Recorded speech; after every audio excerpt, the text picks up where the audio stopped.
Good evening and welcome to Leicester Fan TV. Tom here. Tonight we'll be chatting in the build-up to our derby, our only derby, because we don't play anyone local anymore because Forest, the Championship, Derby are going down with a fiver in the bank, and Coventry are the only ones who are probably doing a bit okay in the Championship at the time being. I'll be joined by the podcast for the love of Paul Mcgrath. We'll talk about how Villa have done this season, the change in management from Dean Smith to Steven Gerrard, and talk about the game at the weekend. Get your comments in, guys. Everything we can ask these Villa people, we want to know about their game tomorrow. We'll also talk about the return of Jack Grealish to Villa Park last night, and we'll get the thoughts of the Liverpool McGrath, see what they thought about his return. But now it's 7:30, and it's time for the Away Fan Show. Welcome to Leicester Fan TV. Are you ready for the show?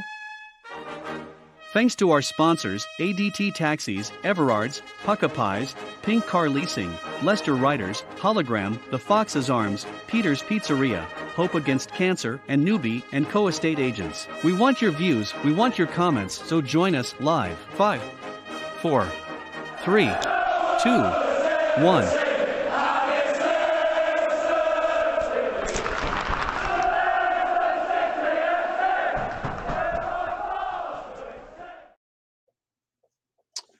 Let's not muck around. Let's get the podcast in. Good evening, sir. For the love of Paul McGrath, the legend of the Villa. How are you doing tonight? Very good, very good. Delighted to be back on again. Yes, it's great to have you. We had you on before. I think we played Napoli in the Europa League for the prediction show. All that time ago. Yeah, you guys were inside the pub waiting to go to the match at the time, and we were doing it from the pub, eh? Remember, guys, drop your comments in, drop your questions in if you've got any questions about Villa this season.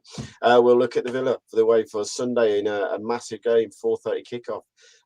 Aston Villa this season have played 14, won 5, drawn 1, lost 8, 419 against 23, -4 goal difference on 16 points, only 3 points behind Leicester, but by a -3, 1 difference in goal difference, really. So a win for Villa, and they could go level on points the weekend with Leicester. And it's such a massive game, this, for me, after everything's gone off this season. But let's start with the Villa. Your season in general started off with Dean Smith at the helm, a couple of interesting performances and wins under your belt, and then everything seemed to fall off. The wheels fell off the wagon very quickly, and what happened for Dean Smith to then be exiled and removed from the football club? It was a really strange one because we came into this season having Dean Smith at the helm. There was a bit of coaching, backroom team kind of changes as well. John Terry was gone. Richard O'Kelly, his trusted lieutenant, was gone as well, and both those left by mutual. Like they weren't gotten rid of. It wasn't a freshening up or anything. They both left. Richard O'Kelly left because he just wanted time out of the game, from what it seems like. And John Terry, the rumours were that he actually wanted to leave the year previous, but COVID actually put a dampener on that, and he said he'd stay with the team because the team wouldn't have been able to get a coach in due to COVID and stuff like that. So it wasn't a massive surprise that John Terry left, but we started off the season, as I say, with Dean Smith. We had a couple of new coaches in, and obviously we lost a £100 million player in Jack Grealish. So it was always going to be a rebuilding job. Not a rebuilding job, but a reshuffling job, I think the Aston Villa fans thought. We spent well in the transfer market. Well, we bought names that a lot of people were unhappy with.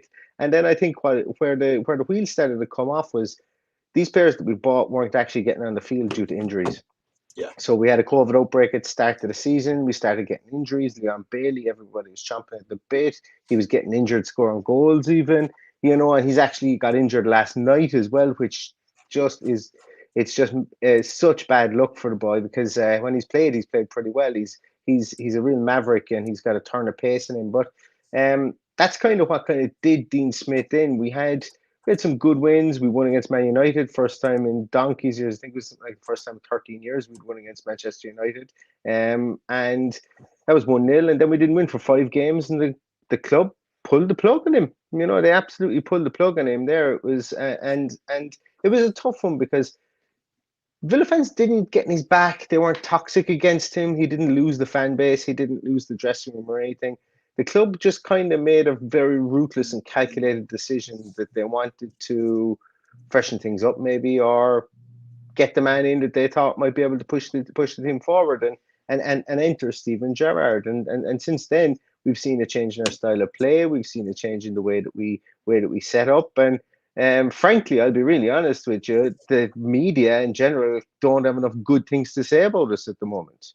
Because we've got Steven Gerrard in there, and it's a really interesting one. I know you said you get on to Jack Grealish thing in a moment, but Steven Gerrard has almost filled that Jack Grealish hole of celebrity and kind of intrigue that Aston Villa need because they aren't in the top six.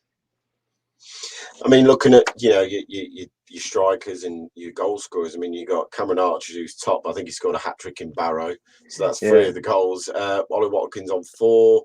El Ghazi on 3, Danny Ings on 3, John McGinn 3, Leon Bailey 1. You got loads of players then for every, 1 goal each. Mings, Target, Mings, Cash.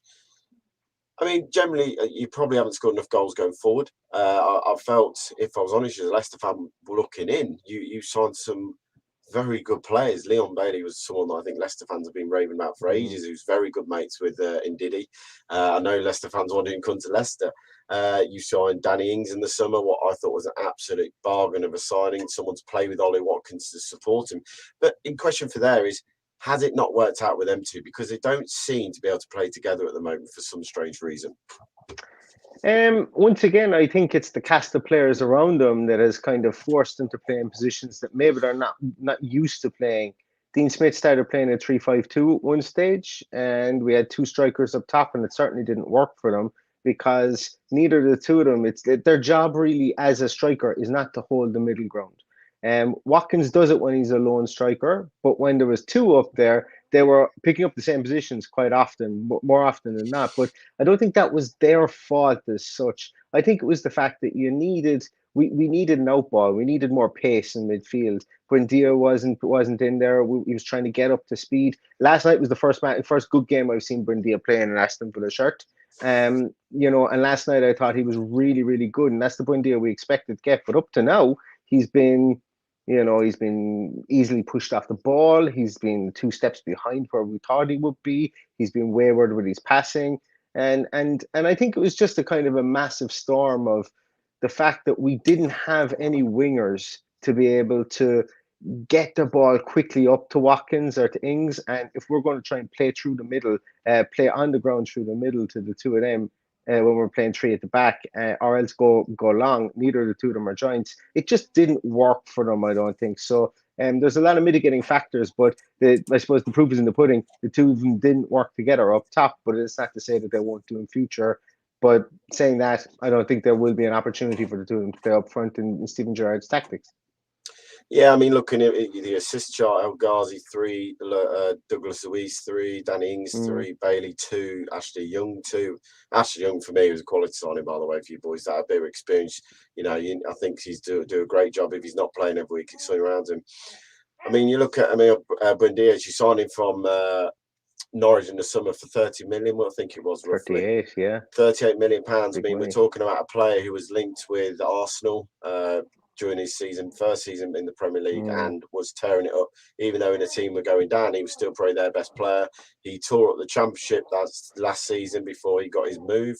And do you feel that Buendia is probably not settled as quick as he would like, but also the pressure of taking over the Jack Grealish role in some ways, as that creative spark of the team? Because we all know that, Jack Grealish was the heartbeat of your team, and when he didn't play, you boys probably struggled at times. And this season, I felt with the players you'd brought in, you probably wouldn't struggle as much without Jack because you'd signed that creativity to replace him. But for some reason, it just hasn't happened with Buendia.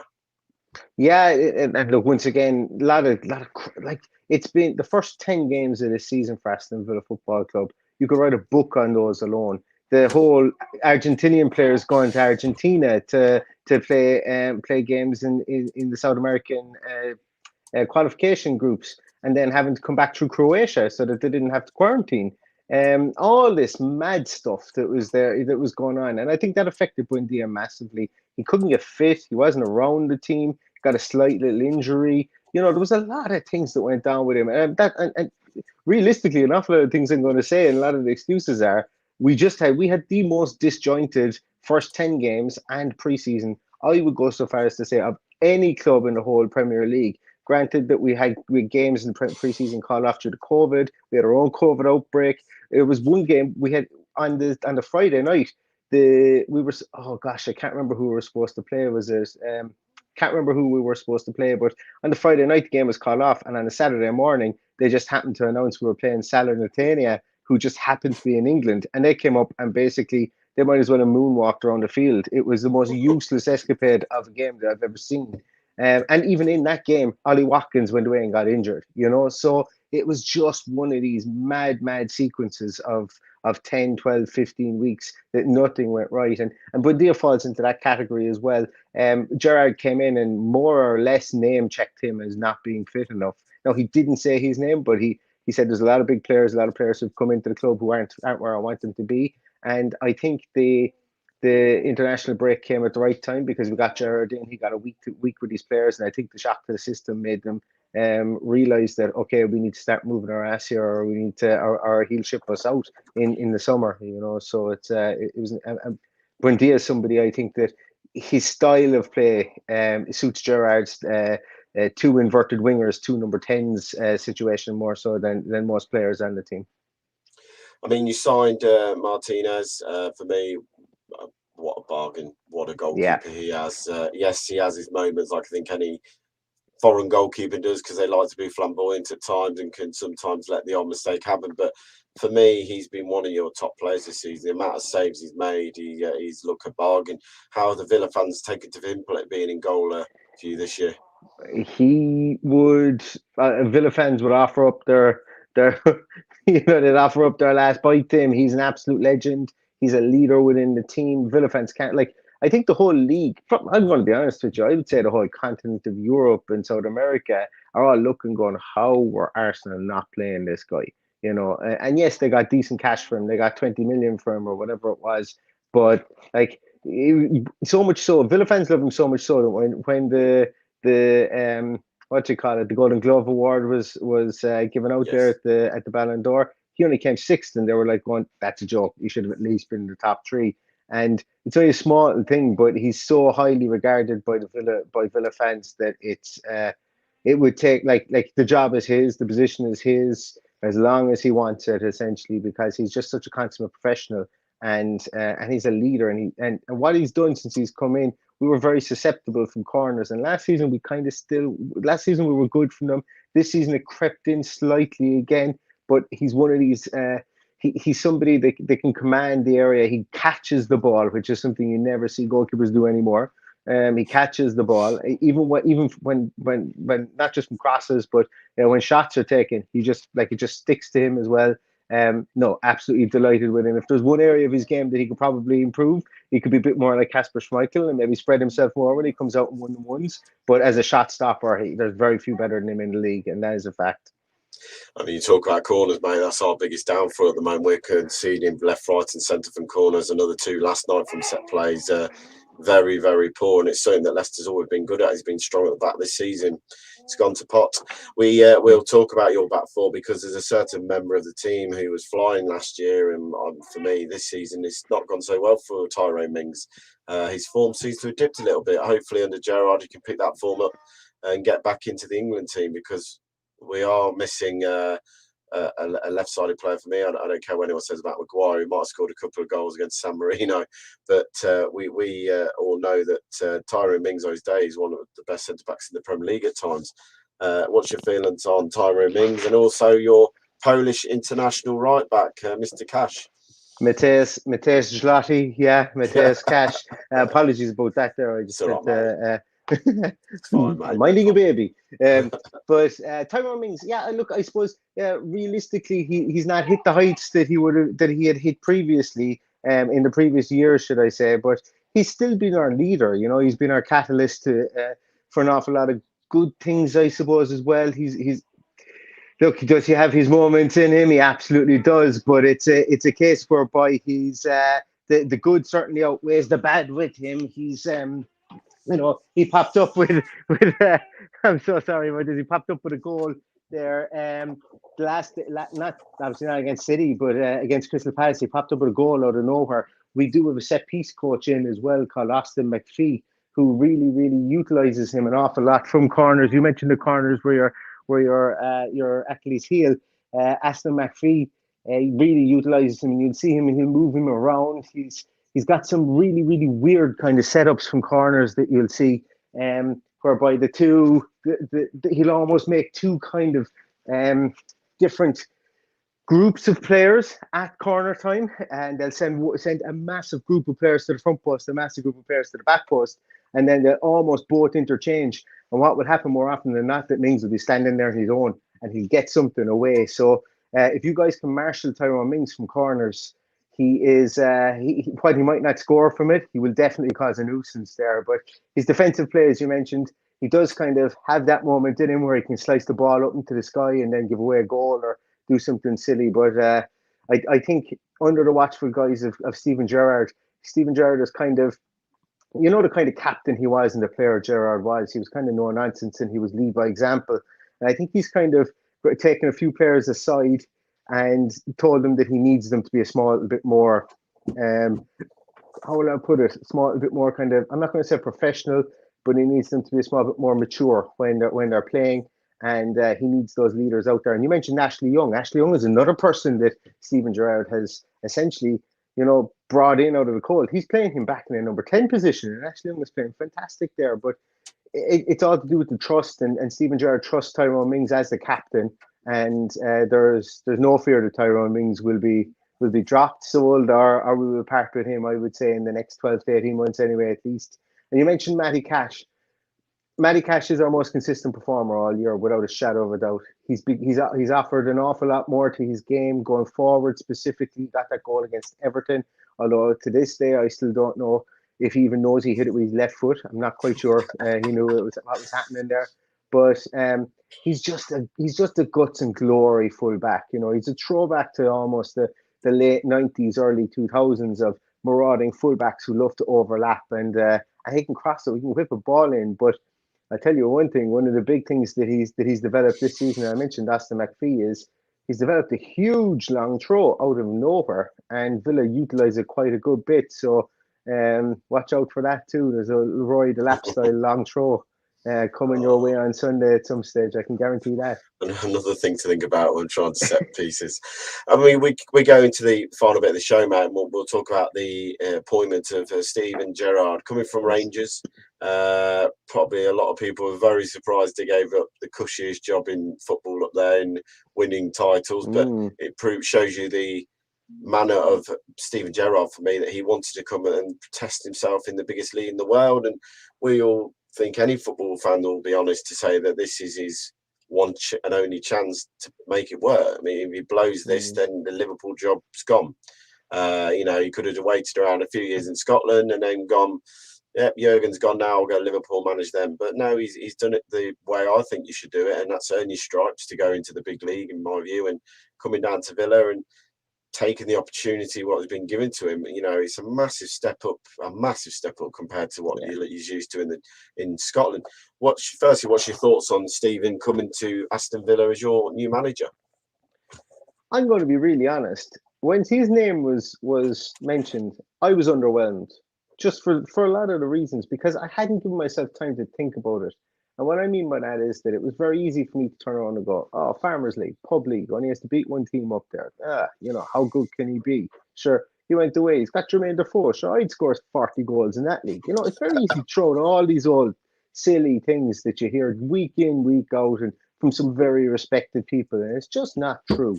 Like Steven Gerrard, I sat back and I said, you're not just going to get Steven Gerrard. Steven Gerrard obviously has a matrix around him, and most managers do. And it's that matrix that will, either make him fail or succeed.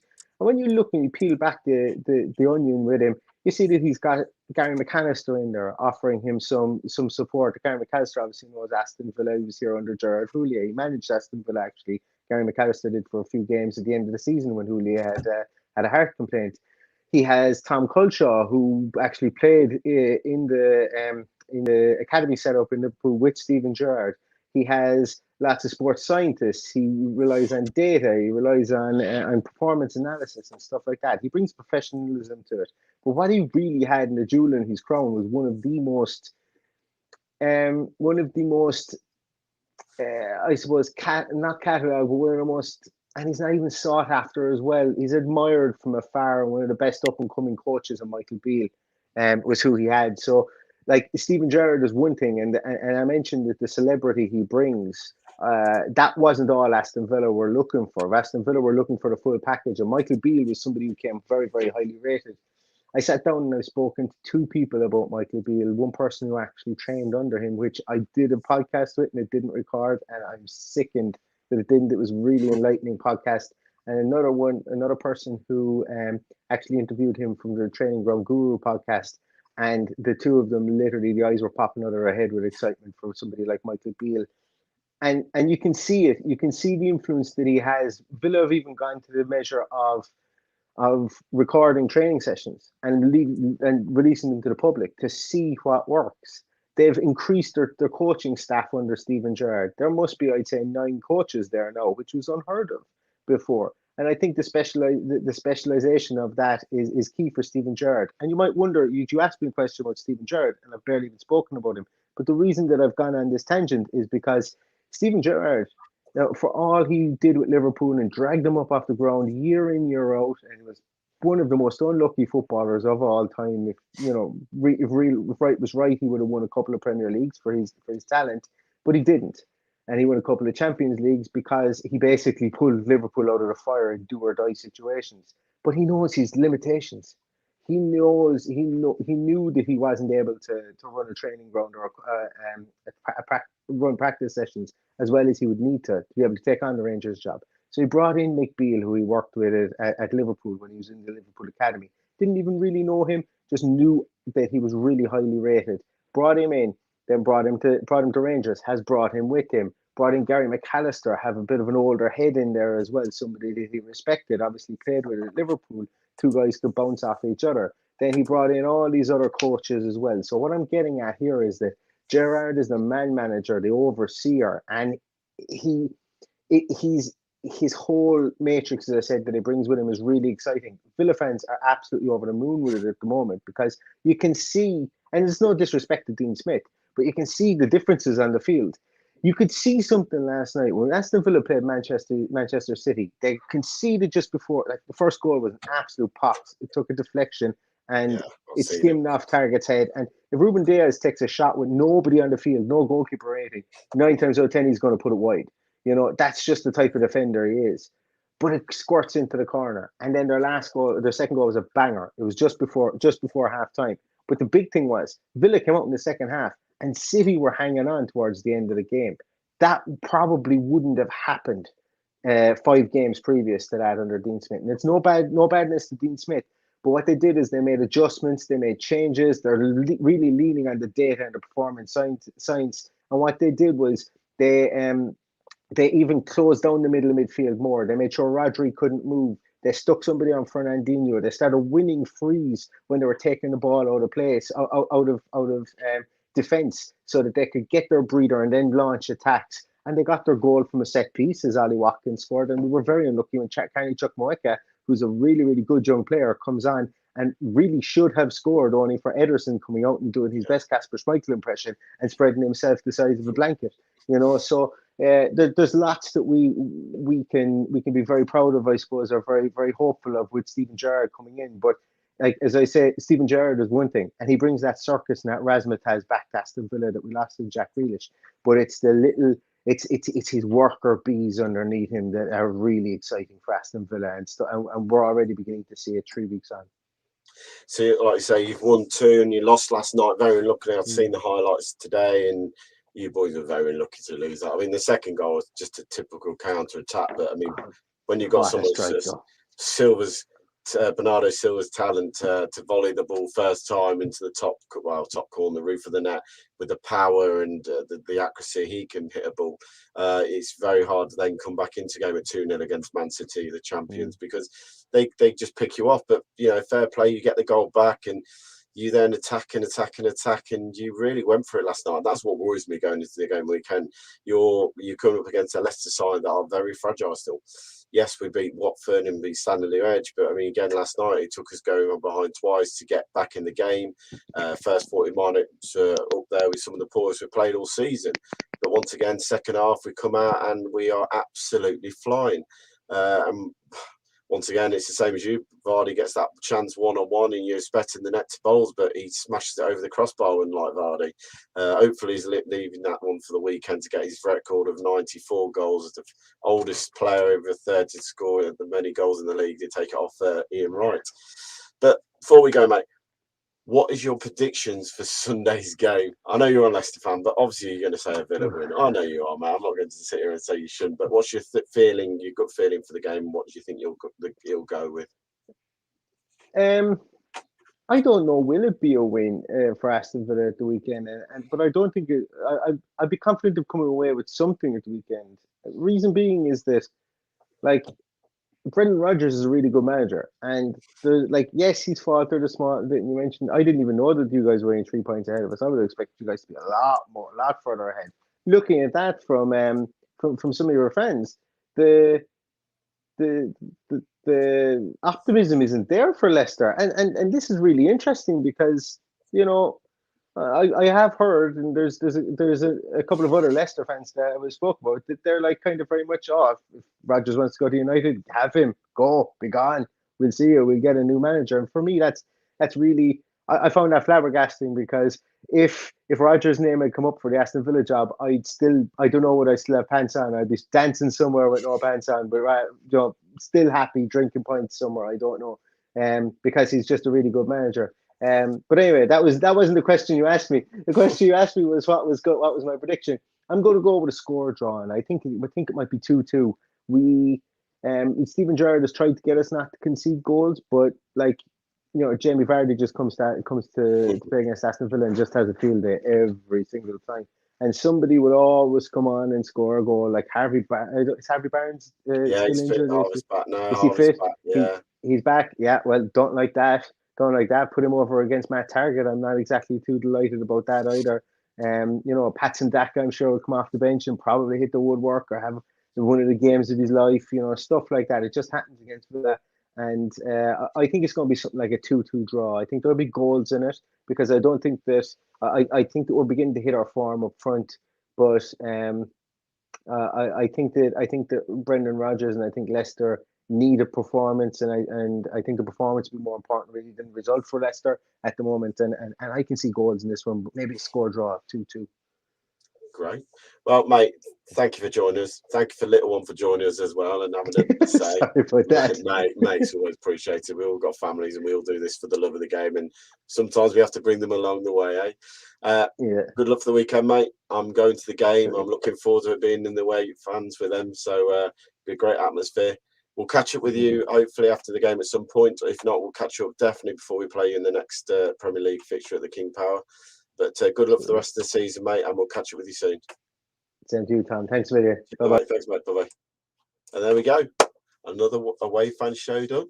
Thank you for joining me. Obviously, there weren't much out there today, and we need to promote these things to get more people on. People have commented. Thank you so much for commenting. Remember tonight, join Reedy as he builds up for Aston Villa. He'll have the fans' view of the Villa game coming into this one. Massive game for Leicester. Very disappointing last night for me. The first half performance totally, destroyed us. Put us way behind where we should have been. And second half was much better, but 2-1 down and conceding 2 goals from corners again. We've got to sort that out. But for now, thank you for joining me tonight, guys. We'll catch up with you soon, and keep it all things Leicester Fan TV. Thanks for watching Leicester Fan TV. Thanks to our sponsors, ADT Taxis, Everards, Pukka Pies, Pink Car Leasing, Leicester Riders, Hollogram, The Fox's Arms, Peter's Pizzeria, Hope Against Cancer, and Newby Co estate agents. Make sure to follow us on all of our social channels at Leicester Fan TV. Visit our website, leicesterfantv.com.